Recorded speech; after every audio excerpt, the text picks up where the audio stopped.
Olá, boa noite. O Jornal do Rio está no ar e você acompanha agora as principais notícias do dia. O Superior Tribunal de Justiça mandou soltar o ex-governador Luiz Fernando Pezão. Ele está preso desde novembro do ano passado, acusado de integrar um esquema de corrupção comandado pelo também ex-governador Sérgio Cabral. E tem crise na saúde, pacientes que dependem da rede pública para conseguir atendimento sofrem. Hospitais e UPAs da cidade estão em greve, gente, por conta da falta de atraso nos salários. Vamos falar também sobre a instalação de cancelas na autoestrada Grajaú-Jacarepaguá para bloquear a via em dias de fortes chuvas. E hoje foi concluído o plantio das mudas na Floresta dos Atletas, no Parque Radical de Deodoro. Tudo isso e muito mais no Jornal do Rio, que volta em 30 segundos. E claro, eu te espero.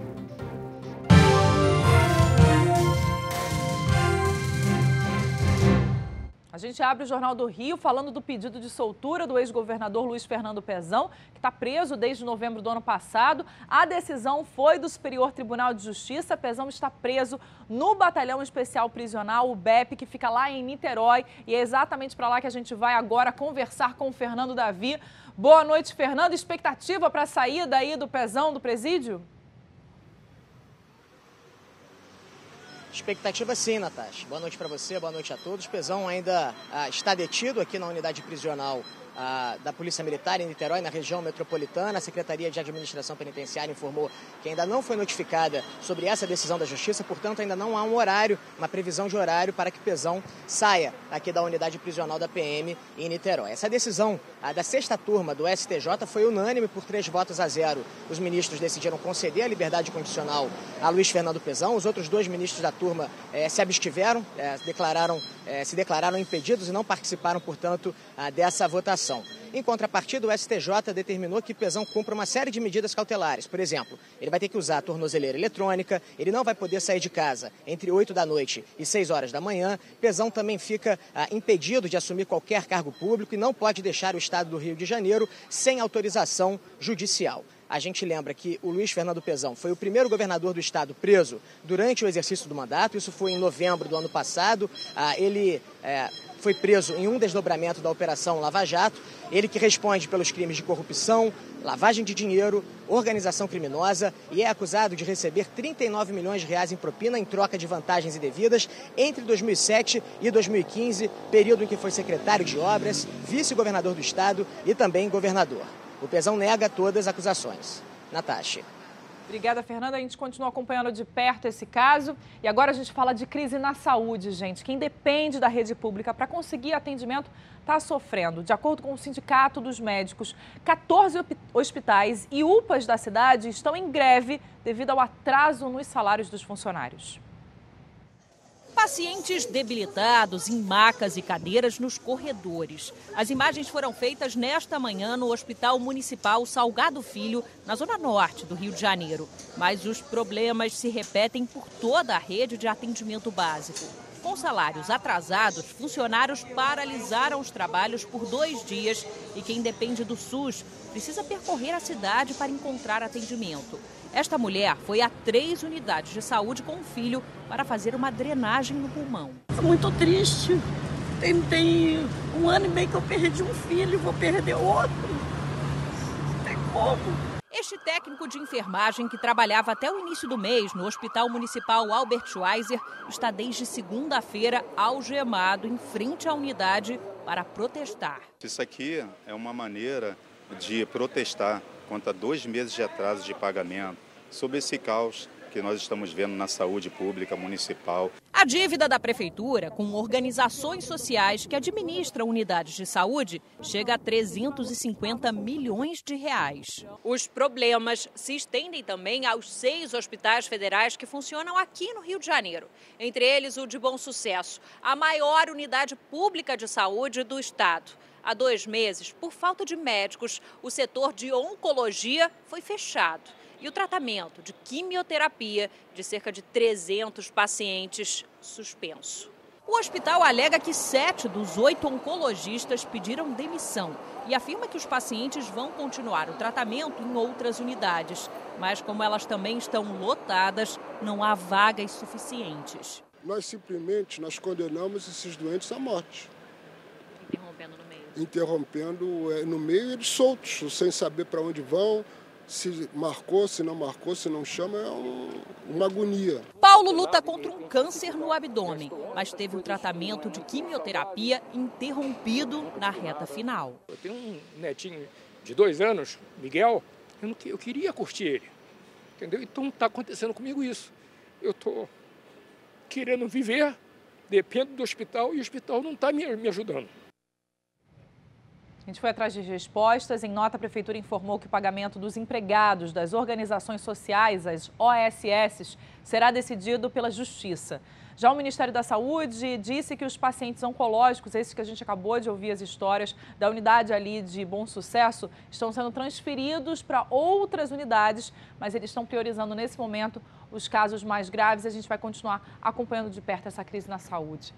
Para lembrar, gente, o dia da Declaração Universal dos Direitos Humanos, 21 jovens voluntários se penduraram em Paus de Arara, na praia de Copacabana, na zona sul do Rio. O protesto em defesa da democracia foi feito pela ONG Rio de Paz. As 21 estacas são uma referência ao período de duração da ditadura militar no Brasil. Um protesto para mostrar que a gente continua pedindo sempre por democracia, né?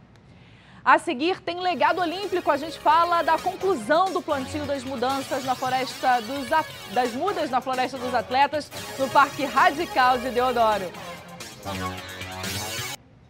5 cancelas foram instaladas na autoestrada Grajaú-Jacarepaguá para reforçar ali o sistema de prevenção de acidentes em casos de chuva forte.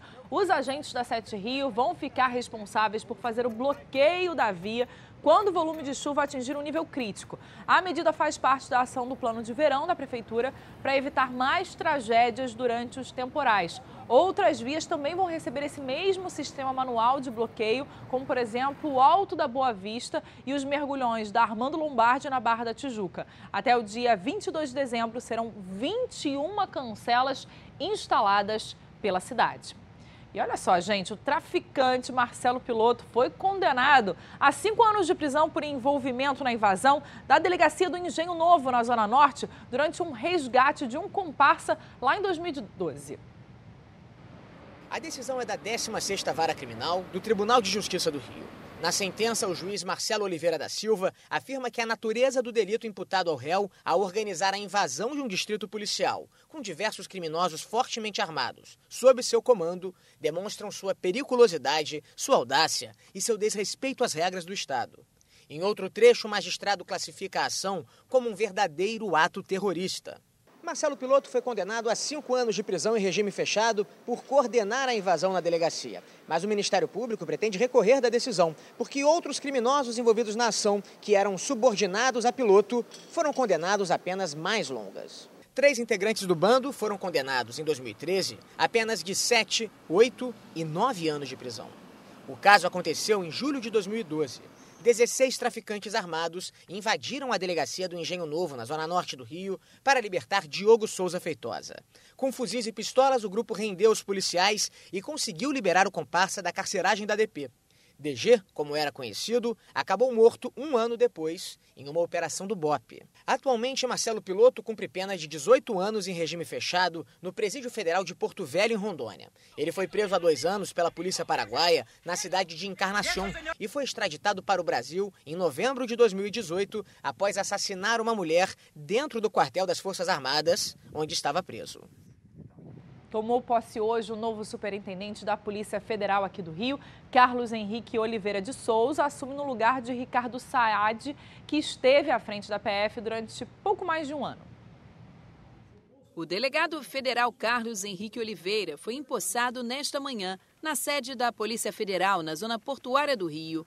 Carlos Henrique assume o lugar do delegado Ricardo Saad, exonerado em agosto. Ele será o representante brasileiro na Europol, agência da União Europeia. No discurso, Oliveira falou da trajetória na instituição e dos feitos recentes da Polícia Federal no Rio de Janeiro. O objetivo é que aperfeiçoemos o nosso trabalho de combate às organizações criminosas, nas suas diversas esferas dos crimes dos desvios de recursos, lavagem de dinheiro, combate a drogas e armas, crimes ambientais, previdenciários e todos os outros da nossa atribuição. A solenidade contou com a presença do governador do Rio. Em seu discurso, Wilson Witzel falou sobre o combate ao crime organizado e a parceria entre as polícias civil e federal. Nossa Polícia Civil está de portas abertas porque conseguimos, sem aumento de efetivo, aumentar a capacidade operativa, apenas trazendo a nossa experiência como magistrado federal e também as lições que a Lava Jato deixou pelos trabalhos que realizou ao longo das operações. Um departamento de combate à lavagem de dinheiro, ao crime organizado. Legado Olímpico. Hoje foi concluído o plantio das mudas na Floresta dos Atletas, que fica lá no Parque Radical de Deodoro, na zona oeste da cidade. Para estes atletas, plantar uma muda de árvore pode ser visto como uma metáfora. No esporte, eu acredito que é assim. Cada dia a gente tem que dar um passo, cada dia tem que plantar para colher no futuro. A Marina é atleta de canoagem slalom e tem seguido a filosofia do passo a passo para chegar à Olimpíada de 2020 em Paris. Nesta terça-feira, ela e outros integrantes da equipe brasileira estiveram no Parque Radical de Deodoro, na zona oeste da cidade, para plantar as mudas que foram prometidas em 2016. Alunos de escolas públicas e moradores do entorno do parque também colocaram a mão na terra. Todo esse espaço aqui, na verdade, era um grande descampado. Mas agora, as 13.725 mudas que foram semeadas pelos atletas na Olimpíada do Rio de Janeiro, lá em 2016, estão ocupando todo o lugar. São 207 espécies nativas aqui da Mata Atlântica e algumas, inclusive, são frutíferas, como essa daqui, por exemplo, se chama ingá. Quando ela estiver bem grandona, já adulta, ela vai dar alguns frutos parecidos com favas de feijões. Os berços das mudas foram preenchidos com uma espécie de gel. Um produto que tem a capacidade de absorver a água, armazenar essa água e, na medida que o tempo seque e a planta necessite, ele vai liberando água para a planta e, com isso, ela sente menos a estação mais seca. O plantio de milhares de plantas só foi possível através de uma compensação feita pela prefeitura com as empresas devedoras do município. A gente conseguiu fazer com medidas compensatórias, então empresas que devem à prefeitura ou multas ambientais ou algumas questões de cunho ambiental, contrataram a Biovert para que a gente chegasse aqui hoje. A seguir tem Flamengo aqui no Jornal do Rio. O rubro-negro vai em busca do título do Mundial depois de receber troféus no prêmio do Brasileirão. Futebol, o Flamengo, que venceu quase todas as competições que disputou esse ano, foi o grande homenageado no prêmio do Brasileirão. O rubro-negro agora vai em busca do título mundial. O Flamengo dominou a seleção do Brasileirão. Foram 9 jogadores premiados. E o melhor técnico também é rubro-negro, Jorge Jesus. O português levou o Flamengo ao heptacampeonato brasileiro. O míster mudou, né? Acho que o futebol brasileiro, com seu jeito de jogar, seu jeito de armar a equipe, né? Sempre estudando e respeitando a todos. Um ano inesquecível para os rubro-negros, principalmente para Bruno Henrique, que foi eleito craque da competição. O jogador formou a dupla de ataque com o artilheiro Gabigol. Juntos, eles somam 46 gols no Campeonato Brasileiro. Depois do ano difícil que eu tive em 2018 e podendo chegar no Flamengo, em menos de um ano conquistando os maiores títulos do Brasil e tendo premiações individuais, então fico muito feliz pelo ano que eu fiz. 2019 vai ficar marcado na história dos flamenguistas. O time começou o ano como campeão carioca, venceu a Libertadores e garantiu o heptacampeonato com 4 rodadas de antecedência, batendo o recorde de melhor campanha dos pontos corridos com 20 clubes. Mas a temporada não acabou por aqui, ainda tem o Mundial. Essas semanas agora vão ser realmente, né, onde a gente vai voltar a trabalhar forte, a gente vai voltar a focar no futebol, tudo no que significa esse Mundial pra gente, esses 2 jogos. Vamos trabalhar, vamos preparar bem esses jogos que pra gente significa muito. E a preparação já começa amanhã. A A equipe terá 3 dias de treino pela manhã no CT do clube. Na sexta-feira, jogadores e comissão técnica embarcam para o Catar em voo fretado. O primeiro jogo do time na competição internacional será na próxima terça-feira. Começa hoje a decoração especial de Natal dos pontos turísticos do Rio. O lançamento da iluminação acontece agora no Palácio da Cidade. A repórter Clara Neri está por lá, tem todos os detalhes. Boa noite, Clara. Boa noite, Natasha. Boa noite a todos. Exatamente. A iluminação de Natal feita pela Prefeitura do Rio em diferentes pontos turísticos, espaços públicos, começou hoje. A cerimônia de lançamento da campanha Rio 2020, um Natal de Luz, acontece aqui no Palácio da Cidade, na zona sul do Rio de Janeiro, em Botafogo, exatamente.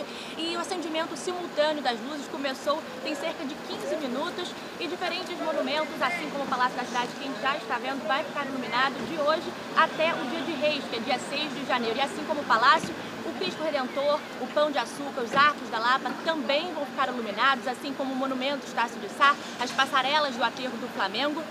E a cor escolhida para iluminar foi o amarelo, simbolizando o sol, o verão, a prosperidade, a felicidade. Como eu falei, a iluminação vai ficar até dia 6 de janeiro. Então os cariocas ainda têm muito tempo para aproveitar essa iluminação que está embelezando a cidade do Rio de Janeiro. Quem quiser conferir todos os pontos que estão iluminados, é só acessar o site da Prefeitura, Natasha. Obrigada, Clara. A cidade bem mais bonita. E olha só, gente, o jornalista Eduardo Barão, companheiro de Ricardo Boechat na Rádio Band News FM, acaba de lançar um livro em homenagem ao âncora morto em fevereiro deste ano em um trágico acidente de helicóptero em São Paulo. Homenagem ao Carequinha de todas as manhãs. São 100 histórias contando um pouco de tudo. Histórias engraçadas, histórias emocionantes, histórias que você já ouviu no ar, inclusive na Band News e no Jornal da Band. Na quarta-feira, na Livraria Travessa, próximo dia 11, do Shopping Leblon, estaremos por lá numa noite de autógrafos. Eu convido todo mundo a participar. A seguir tem Festival do Rio. Vamos falar da proximidade do mercado audiovisual chinês com as produções nacionais. A gente volta já já. De volta com o Jornal do Rio e o mercado cinematográfico chinês, gente, está em destaque aqui no Rio Market deste ano. A mostra Arte 1 de Cinema começa hoje e vai até o dia 13 de dezembro. O filme The Composer, ou O Músico, abre hoje a mostra. O longa retrata a vida de um dos maiores compositores chineses, Xian Zhihai, que já conquistou diversos prêmios internacionais. Também serão exibidos Noiva Xian Xian, O Carteiro das Montanhas e A Caminho da Escola. Eles mostram a potência do mercado audiovisual chinês e proximidades com as produções nacionais. Estabelecer conexões entre os países é um dos focos da programação do Rio Market dentro do Festival do Rio. O mercado cinematográfico chinês é um dos maiores do mundo. A China é o maior consumidor de audiovisual, com mais de 60 mil salas de exibição, com lotação média de 80%, além de grandes produtores de streaming. A gente vem trabalhando muito fortemente para a coisa da aproximação cultural com a China. Né? Ao longo desses 20 anos, no início logo do festival, nós fizemos um Foco China, que veio uma delegação muito grande de atores, produtores, diretores, foi maravilhoso. E nós estamos trabalhando para ver se no próximo ano a gente repete isso. O evento também traz debates e palestras sobre oportunidades de negócios e de coprodução internacional, distribuição e licenciamento de conteúdo em parceria com o país. Quanto mais cultura, melhor. A gente fica por aqui. O Jornal do Rio volta amanhã, 10 para as 7 da noite. Você fica agora com o Jornal da Band. Tchau, gente.